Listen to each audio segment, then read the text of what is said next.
A Southland man whose life has likely been cut short due to lengthy delays in receiving cancer treatment is demanding better access to healthcare for Southern patients. The Health and Disability Commissioner released a report today on urology services at the Southern DHB after receiving 38 complaints since the beginning of 2016. The report, which looked at the treatment of 4 patients, found unacceptable delays in assessment and treatment, which resulted in substantial clinical risk. The DHB has been forced to apologise to the 4 patients. One of them is Stephen Hoffman, who waited 10 months for treatment, which should have only taken weeks. He's now developed secondary cancer and it's terminal. Stephen Hoffman sat down with our South Island reporter Logan Church at his home in Gore to recall the moment his life changed forever. It was actually my wife's birthday. My doctor puts together a referral for me, enlarged, hard, prostrate, high suspicion of cancer.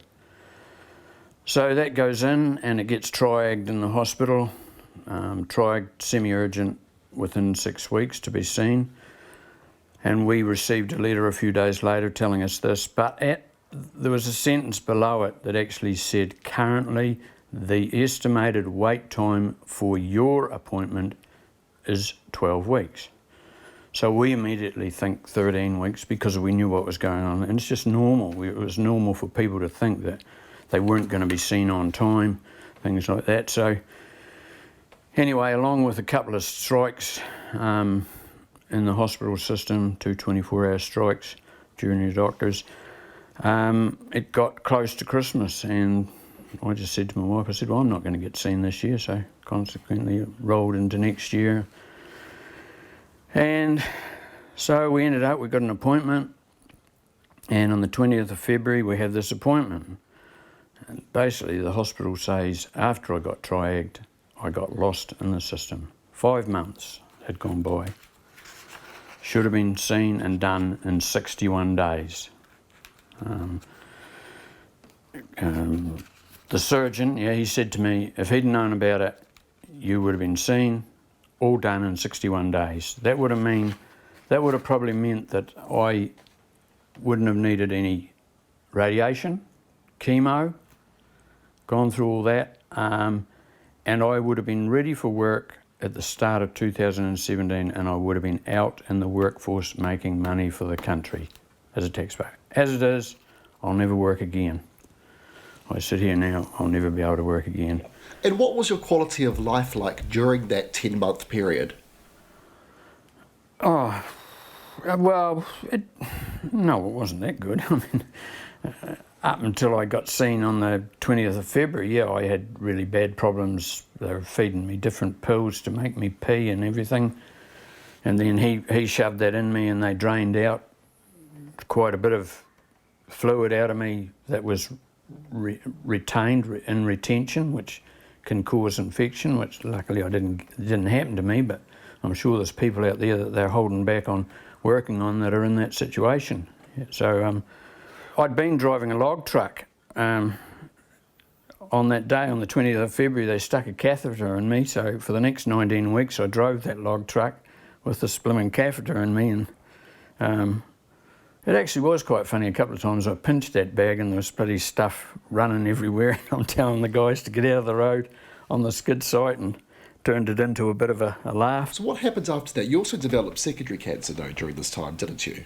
Yeah, well, the family wanted to go on a bit of a trip. They're going to go on it, I'm not going now, because I really couldn't answer the insurance questions properly. So I asked for a CT scan, which was actually 7 months ahead of a routine one I was going to get. So I'm lucky in that way. But so the result came back. I was just expecting to be able to fill out the questions for the insurance, but the result came back. They said, he called me in and said, right, you've got cancer in your lungs now. And I go, oh, God. So I will need chemo one day when I'm older and not as strong to fight it. So that's basically where I'm at, yeah. What role do you think the government has in fixing some of these problems?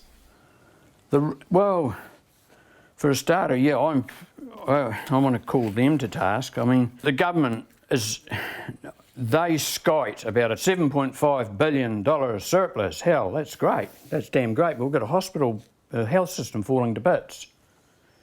Fix it up.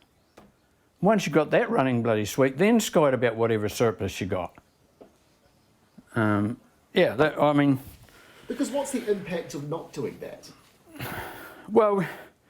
Both on people, but also... Well, once again, come back to me as the example. If I was fixed up straight away, it wouldn't have cost near as much. Just do the job. Doesn't cost much.